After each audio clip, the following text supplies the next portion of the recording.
Hi friends, आज इस video में हम देखेंगे chapter 4 ratio and proportion of Maharashtra state board practice set 4.1 introduction and solution. Ratio and proportion आप लोगों ने जैसे लास्ट ईयर या उसके पहले आपने प्रीवियस क्लासेस में पढ़ा है कि रेशियो एंड प्रोपोर्शन को कैसे सॉल्व किया जाता है। अगर मैं एग्जांपल लूँ कि मुझे अगर बेसन का लड्डू बनाना है, राइट, तो मुझे बेसन का लड्डू बनाना है तो मुझे घी लग रहा है 1 बाउल, ठीक है। मुझे बेसन लग रहा है 3 बाउल और मुझे शुगर लग रही है 2 बाउल। तो ये पर्टिकुलर इस रेशियो में, इस प्रोपोर्शन में मुझे मिक्स करना पड़ेगा, तभी मेरा बेसन का लड्डू बनेगा, ठीक है। अब अगर मैं आपको कहूँ कि ये क्या प्रोपोर्शन में, अगर मैंने बेसन 3 बाउल लिया है तो मुझे शुगर कितनी लगेगी 2 बाउल।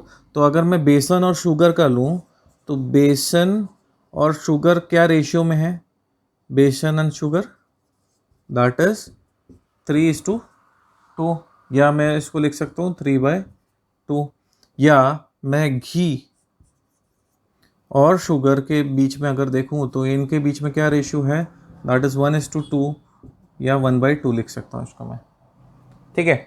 अभी सपोज मैंने शक्कर ले लिया 4 बाउल, मैंने शक्कर लिया, शुगर लिया 4 बाउल, तो मुझे घी कितना लगेगा वो हम कहाँ से डिसाइड करेंगे। ये जो प्रोपोर्शन है, ये जो रेशियो है, इसके अकॉर्डिंगली हम इसको डिसाइड करेंगे, ठीक है। तो शुगर अगर 4 बाउल लिया है तो मुझे घी कितना लगेगा, तो घी और शुगर का रेशियो कितना है 1:2, ठीक है।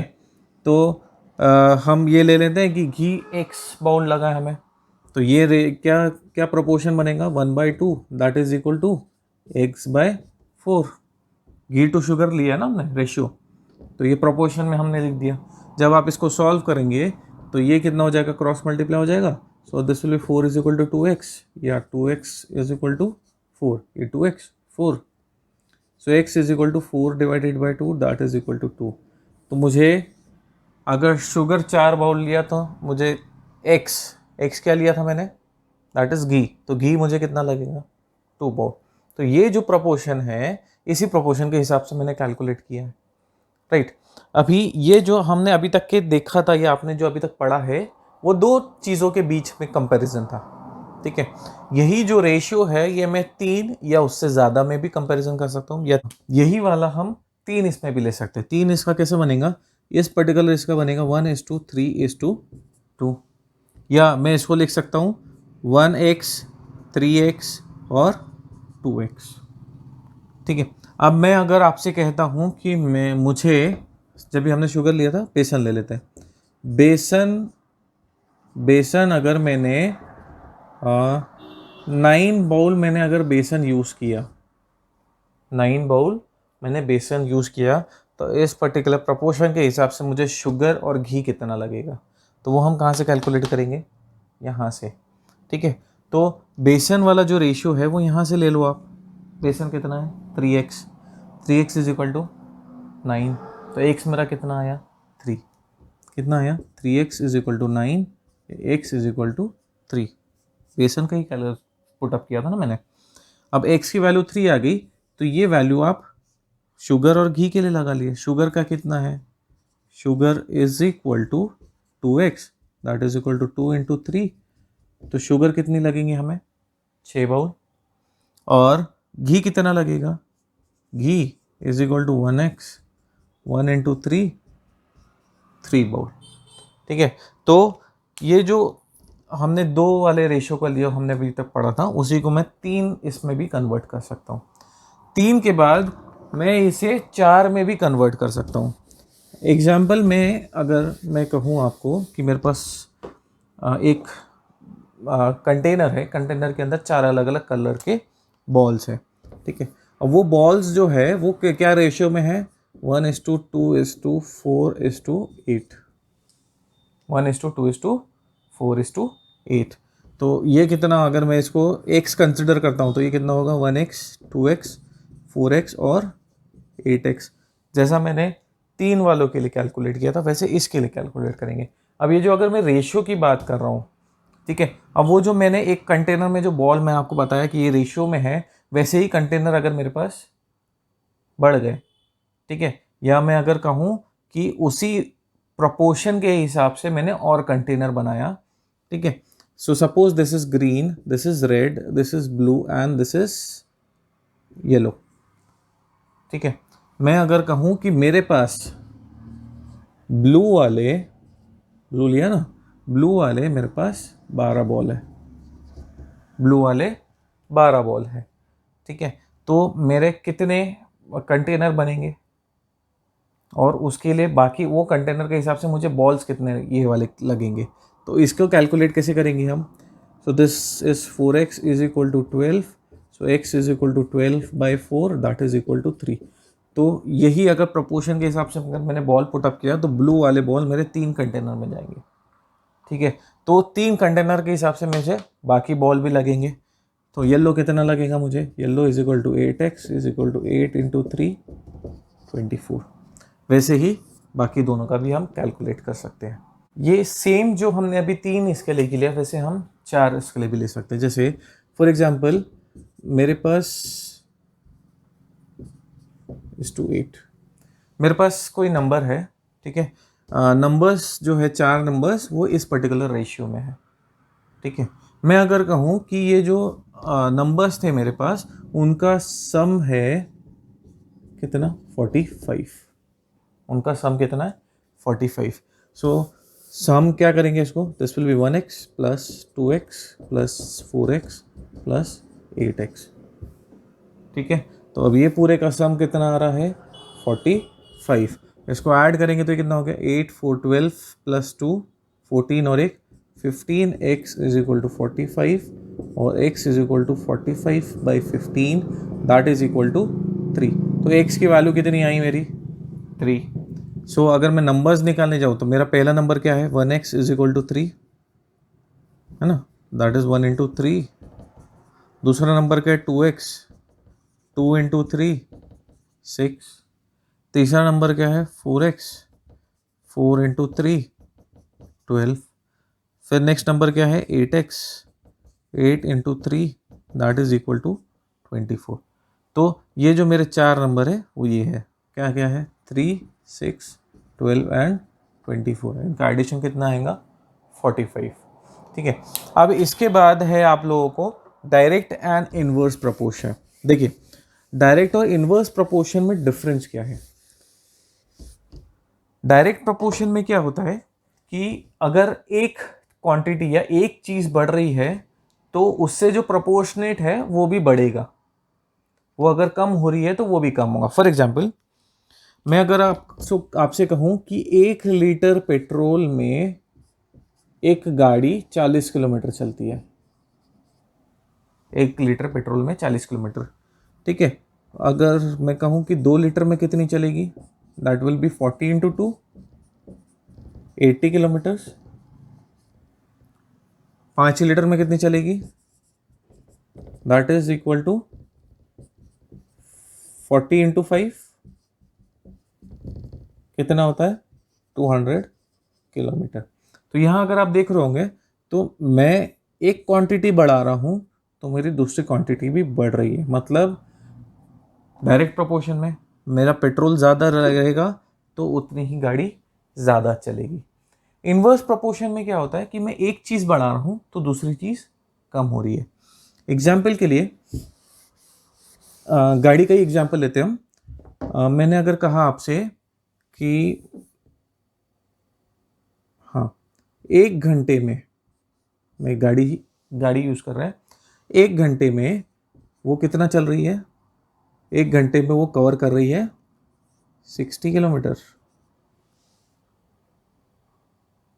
1 घंटे में कितना कवर कर रही है? 60 किलोमीटर।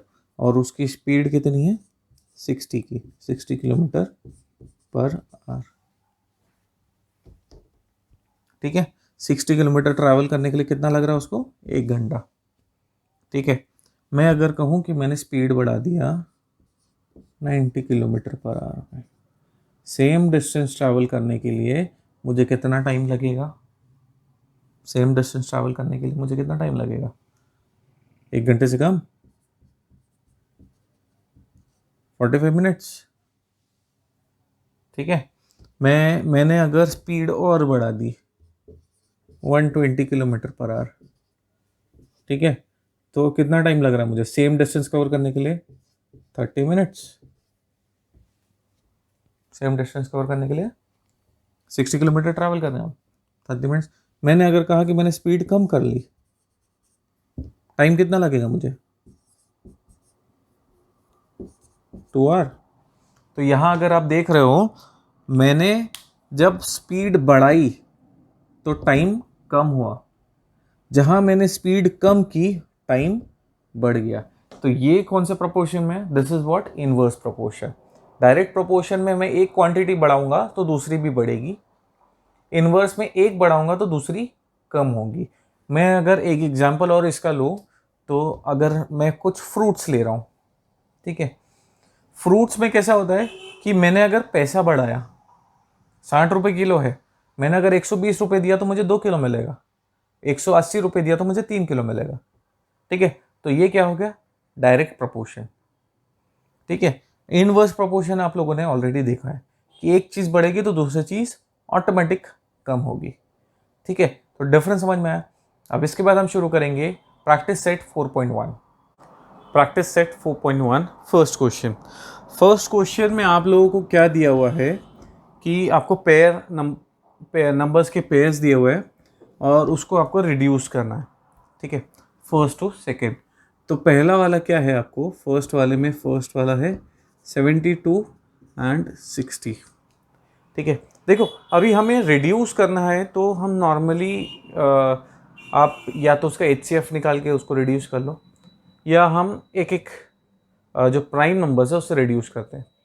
ठीक है, तो अभी जैसे पहला नंबर है हमारा 72/60 को मैं ऐसे 72/60 लिख सकता हूँ।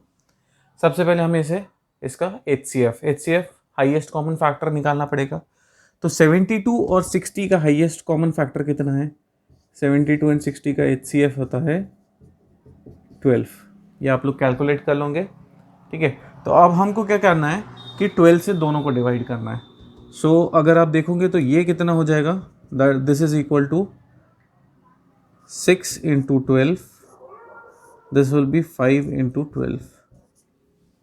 ठीक है, तो अब इसमें 12 कैंसिल हो गया, तो मुझे क्या मिला 6/5। तो ये रिड्यूस्ड फॉर्म में 6/5 है, इससे और ज़्यादा रिड्यूस नहीं हो सकता। इसी टाइप के दो और क्वेश्चन सब क्वेश्चन दिए हुए हैं, 72/60 जैसे 6 दिया हुआ है, इसके जैसा ही और दो क्वेश्चन है। सेकेंड क्वेश्चन, इसमें भी सेम ही हमें दो नंबर्स या रुपीज़ में दिया हुआ है, इसको हमको रिड्यूस करना है। इसे भी हमें रिड्यूस करना है तो हमको इसका क्या लगेगा, HCF लगेगा। ठीक है, हाँ 700 और 308 का HCF कितना है, दैट इज़ इक्वल टू 28। ये हो गया इसका HCF, राइट। तो अब हम क्या करेंगे, इसको डिवाइड कर दो, that is equal to 700 divided by 28 और 308 डिवाइडेड बाई 28 दोनों जगह से। ठीक है, तो 700 डिवाइडेड बाई 28 कितना होता है 25, और 308 डिवाइडेड बाई 28 कितना होता है 11। सो अभी ये वाले क्वेश्चन का ये रिड्यूस्ड फॉर्म है 700 बाई 308। ठीक है, इस सेकेंड क्वेश्चन में भी, और ये एक सब क्वेश्चन है और भी सब क्वेश्चन है सिमिलर है, that you can do it. Second question में एक फोर्थ सब पार्ट जो है, देखिए जब भी हम इसका रेशियो लेते हैं या इसको रिड्यूस करेंगे तो एक चीज़ का ध्यान रखना कि जो मेरे जो टर्म्स है वो एक ही फॉर्मेट में रहे। फॉर एग्जांपल अगर मैं केजी और ग्राम की बात कर रहा हूँ तो या तो मैं दोनों को केजी में कन्वर्ट करके उसको रिड्यूस करूँ या तो दोनों को ग्राम में। यहाँ पे अगर देखोगे तो यहाँ पे ईयर्स और मंथ में दिया हुआ है। ठीक है, तो हम इसको एक ही इसमें, अभी मंथ में ईयर में कन्वर्ट करूँगा तो डेसिमल में आ जाएगा, तो हम क्या करेंगे उसको मंथ में कन्वर्ट कर लेंगे। तो जैसे फर्स्ट वाला है 3 ईयर 4 मंथ, तो ये कितना हो जाएगा, 3 ईयर का कितना हो गया 3 into 12 plus 4 that is equal to 40 months. ठीक है, और 5 ईयर 8 मंथ का कितना हो गया, 5 into 12 plus 8 that is equal to 68 months. देखिए अभी जो दोनों टर्म है वो एक ही फॉर्मेट में है, दोनों मंथ में है, तो अब इसको रिड्यूस करना इजी रहेगा। सो दिस विल बी 40/68 मुझे रिड्यूस करना है। तो अभी मुझे क्या करना पड़ेगा, इसका HCF निकालना है। 40 और 68 का HCF कितना है, 4। ठीक है, so this will be equal to 40 divided by 4 and 68 divided by 4। So 40 divided by 4 कितना होता है, 10। 68/4 कितना होगा, दिस इज 7। सो 10/70। इसके जस्ट बाद वाला है फिफ्थ वाला जो पार्ट है वो केजी और ग्राम्स में है। तो वहाँ एक चीज़ ध्यान रखना, या तो पूरे को आप ग्राम्स में कन्वर्ट कर लो तो इजी हो जाएगा आप लोगों के लिए, या तो उसको केजी में कन्वर्ट कर लो, ग्राम को, दोनों एक ही इसमें रखना है। थर्ड क्वेश्चन में क्या दिया हुआ है आपको कि परसेंटेज रेशियो दिया हुआ है और इसको आपको रिड्यूस करना है। तो पहला वाला क्या दिया हुआ है, 75:100 दिया हुआ है। सो ये कितना हो जाएगा, 75/100 लिख सकता हूँ मैं। इसका आप HCF देखोगे तो इसका HCF 25 आता है। So this will be equal to 75 divided by 25 upon 100 divided by 25। दोनों जगह सेम ऑपरेशन परफॉर्म करना है। सो ये कितना हो जाएगा, 75/25 इज 3, 100/25 इज 4। तो 75:100 इज इक्वल टू 3/4 और 3:4। इसमें थर्ड वाला थोड़ा सा डिफरेंट टाइप दिया हुआ है, यहाँ परसेंटेज दिया हुआ है। ठीक है, 6.25% को हम कैसा लिख सकते हैं, this is equal to 6.25 divided by 100। Percentage में दिया तो डिवाइड बाय 100 हो जाएगा। ठीक है, अब यहाँ डेसिमल है तो डेसिमल में सॉल्व करना डिफिकल्ट होता है, तो हम क्या करेंगे, डेसिमल हटाएंगे। तो कैसे हटाएंगे, इंटू 100 करेंगे। तो ये कितना हो जाएगा, 625 इंटू 100, डिनोमिनेटर को भी करना पड़ेगा। सो 100 इंटू 100 इज 10,000। ठीक है, अब इसके बाद इसको रिड्यूस करना मेरे लिए इजी हो जाएगा। ठीक है, सिमिलरली जो 0.64% है, 0.64% को हम कैसा लिखेंगे, 0.64% that is equal to 0.64 divided by 100। ठीक है, वैसे ही आया। फिर इसको इंटू 100 करूँगा तो this will B 64 divided by 10,000। तो अभी इसमें ये दोनों जगह आपको क्या करना है, ये दोनों जगह आपको HCF निकालना है। HCF निकाल के ये सिमिलर वे में आपको उसको रिड्यूस करना है, राइट। देखिए नेक्स्ट क्वेश्चन फोर्थ वन क्या पूछ रहा है वो, 3 persons can build a small house in 8 days, to build the same house in 6 days, how many persons are required. मतलब एक पर्टिकुलर अगर मैं घर बनाने जाऊँ तो वो घर बनाने के लिए 3 लोगों को 8 दिन लगता है। अगर वही घर मुझे 6 दिन में बनाना है तो कितने लोग लगेंगे। देखिए ये जो क्वेश्चन है ये है इन्वर्स प्रोपोर्शन वाला। इन्वर्स कैसे, देखिए कि अगर मैंने आदमी ज़्यादा एम्प्लॉय किया तो काम बढ़ जाएगा और जल्दी होगा। ठीक है, वही अगर आदमी कम कर दिया तो सेम अमाउंट ऑफ काम के लिए मुझे ज़्यादा टाइम लगेगा। ठीक है, तो यहाँ मैं अगर आदमी इंक्रीज़ करूँगा तो टाइम कम लगेगा, आदमी डिक्रीज़ करूँगा तो टाइम ज़्यादा लगेगा। ठीक है, तो अब इस टाइप के इसमें अब एक चीज़ ध्यान रखना, इसमें क्या करता है, x1 y1 is equal to x2 y2। अब इसमें x और y कैसे लेते हैं मैं आपको बता देता हूँ। जैसे 3 person can build the house in 8 days, तो इसमें ये टर्म और ये टर्म, इसमें से एक हो गया x1, एक हो गया y1। ठीक है, मतलब x अगर मैं नंबर ऑफ पर्सन्स लेता हूँ, नंबर ऑफ पर्सन्स, और y में लेता हूँ number of days, number of days. इस वजह से क्या है, इजी हो जाएगा आप लोगों के लिए। ये है इनवर्स प्रोपोर्शन के लिए, ये ध्यान रखना, x1 y1 is equal to x2 y2। So x is number of person, y is number of days लिया मैंने। ठीक है, तो x1 क्या हो गया, x1 is equal to 3, y1 is equal to 8। x2 क्या हो गया, x2 will be equal to, हाँ नंबर ऑफ पर्सन्स नहीं है मेरे पास, तो यहाँ मेरे को एक कोई वेरिएबल लेना पड़ेगा। सो लेट इट बी, हम ले लेते हैं P1 ले लेता हूँ मैं। ठीक है, और y2 कितना हो जाएगा, y2 कितना दिया हुआ, 6 डेज, 6 डेज। ठीक है, या मैं इसको p ना लेते हुए इसको x2 ही रहने देता हूँ, दैट विल बी बेटर। ठीक है, तो अब इसको हम इसमें इक्वेट करेंगे तो ये कितना हो जाएगा, 3 into 8 that is equal to x2 into 6। तो इसे आप सॉल्व कीजिए, कितना हो गया 24। ठीक है, तो मैं इसको 6x2 लिख सकता हूँ is equal to 24 divide by 6 on both sides, what I will get, x2 is equal to 24 divided by 6 that is equal to 4। ये क्या है, x क्या है, नंबर ऑफ पर्सन्स, तो कितने लग रहे हैं, 4 पर्सन्स। तो मेरा आंसर कितना आया, 4 persons are required to build the same house in 6 days. Fifth question में यहाँ पे हमको दिया हुआ है रेशियो में और इसको हमको कन्वर्ट करना है परसेंटेजेस में।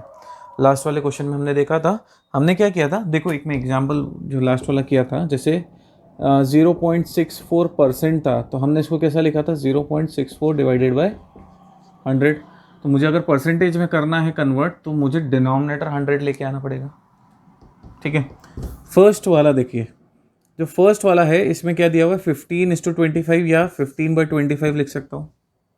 ठीक है, डिनोमिनेटर मुझे 100 लाना है तो मुझे क्या करना पड़ेगा, 15/25 इंटू 4/4, 4 से मल्टीप्लाई करूँगा तो 100 हो जाएगा। सो 15 4 ज़ा 60/100, so that can be written as 60%। ठीक है, दूसरा वे क्या है, 15/25 इंटू 100% से मल्टीप्लाई कर दो, तो ये कितना हो जाएगा, 25 1 ज़ा 25, 25 4 ज़ा 100, so this will be 15 into 4% that is equal to 60%। ठीक है, ये दो वे है, आपको जो भी आपको सूट करे आप उससे सॉल्व कर लो। फिफ्थ वाला देखो कैसे दिया हुआ है, 7/16 दिया हुआ है, इसको मुझे परसेंटेज में कन्वर्ट करना है। ठीक है, अभी डिनोमिनेटर मुझे क्या लाना है, डिनोमिनेटर 100 लाना है। ठीक है, अब ये वाले वे में इसमें देखिए, अब 100 लाना मेरे लिए थोड़ा सा डिफिकल्ट है, 16 को 100 में कन्वर्ट करना। ठीक है, तो मैं इसको 100% वाले मेथड से सॉल्व कर लेता हूँ। ठीक है, तो ये कितना हो जाएगा, this will be 700 divided by 16 that is equal to 3264 4 43.75% बनता है। ठीक है, समझ में आया कैसे करना है। सिक्स्थ क्वेश्चन, यहाँ पे क्या दिया हुआ है कि आभा और उसकी मम्मी, ठीक है, Abha and his mother age at present, उनका क्या रेशियो है, आभा और उसकी मदर का एज रेशियो अभी कितना दिया हुआ है, 2:5, ये गिवन है।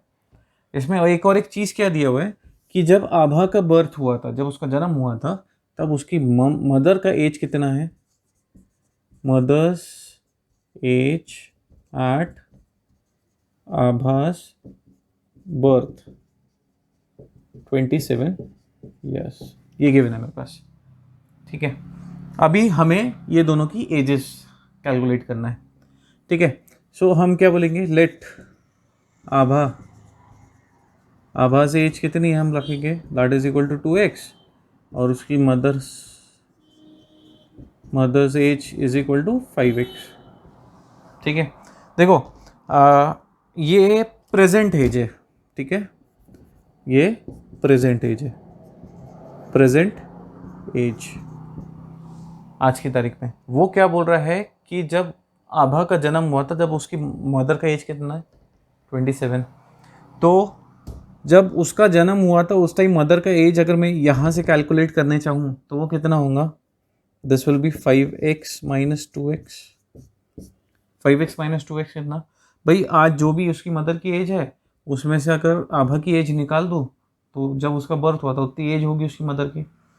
ठीक है, so this is equal to 3x। अब अगर आप ये दोनों का कंपेयर करो तो ये दोनों इक्वल है, क्योंकि ये एज भी हमने जो निकाली है ये at the time of Abhas birth है, ये भी age at the time of Abhas birth है। तो ये कितना हो जाएगा, 3x is equal to 27 divide by 3 on both side, so this is x is equal to 27/3 9। तो x की वैल्यू 9 आई है, अभी इन लोगों की एज नहीं आई है। ठीक है, अभी आभा की एज कितनी रखी है हमने, Abha's age is equal to 2x, x की वैल्यू कितनी आई है 9, so that is equal to 18, ये प्रेजेंट एज निकल रही है, ठीक है। So mother's present age is how much, mother's age is equal to 5x, 5 into 9 that is equal to 45 years, ये दोनों की हो गई प्रेजेंट एज। सेवेंथ क्वेश्चन, यहाँ पे क्या दिया हुआ है कि वत्सला और सारा की प्रेजेंट एजेस दी हुई है 14 और 10 ईयर्स। वो पूछ रहा है कितने साल बाद ये दोनों का जो एज रेशियो है वो 5:4 होगा, ठीक है। हमें नहीं मालूम है कितने साल बाद होगा, तो वो हमें कैलकुलेट करना है। यहाँ पे अब मैं अज्यूम कर लेता हूँ कि let after x years their age ratio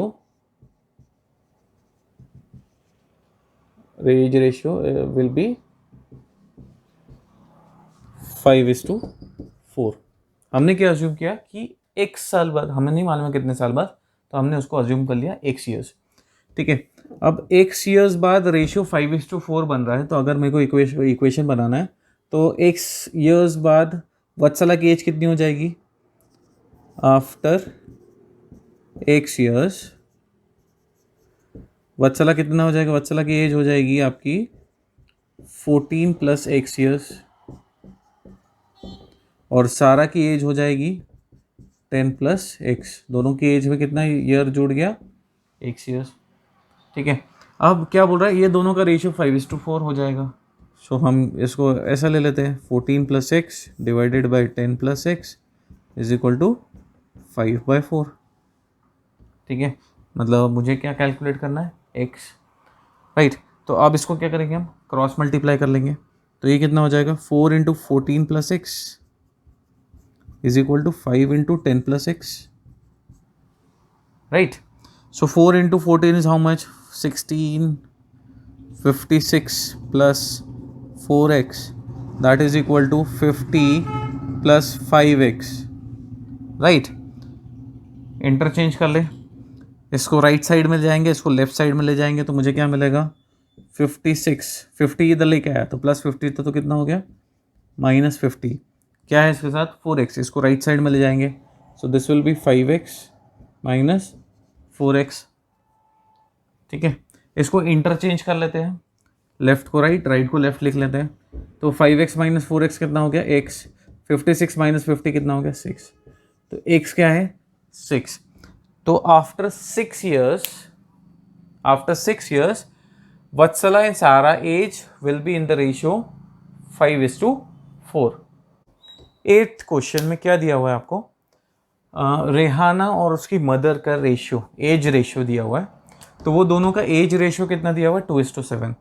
क्या बोल रहा है, after 2 years ratio of their edges will be 1:3, और मुझे क्या निकालना है, रेहाना की एज, ठीक है। So will start, let the present age, let the present ages of Rehana की कितनी, that is equal to 2x, और उसकी मदर की कितनी हो गई, that is equal to 7x, ठीक है। 2 साल बाद उसने बोला है ना 2 years, सो आफ्टर 2 years इनकी एज कितनी हो जाएगी, देखो रेहाना की एज हो जाएगी 2x प्लस 2, 2 साल ऐड हो गए, और उसकी मदर की एज कितनी हो जाएगी, mother age will be equal to 7x plus 2, ठीक है। अब वो क्या बोल रहा है कि 2 साल बाद जो भी एजेस है उसका रेशियो कितना है 1:3, तो एजेस है मेरे पास already, so this will be 2x plus 2 divided by 7x plus 2 that is equal to 1 divided by 3, ठीक है। नाउ इसको क्रॉस मल्टीप्लाई कर लेंगे, तो 3 इधर आ जाएगा, तो 3 into 2x plus 2 is equal to 1 into 7x plus 2, right.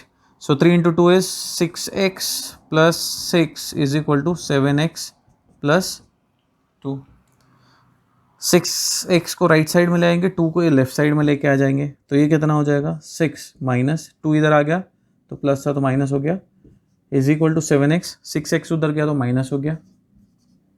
Interchange कर लेते हैं, तो 7x minus 6x is how much, plus x, 6 minus 2 is 4, यहाँ किसकी वैल्यू 4 आई, x की, ठीक है। अभी इनकी एजेस नहीं आई है, x की वैल्यू 4 आई है।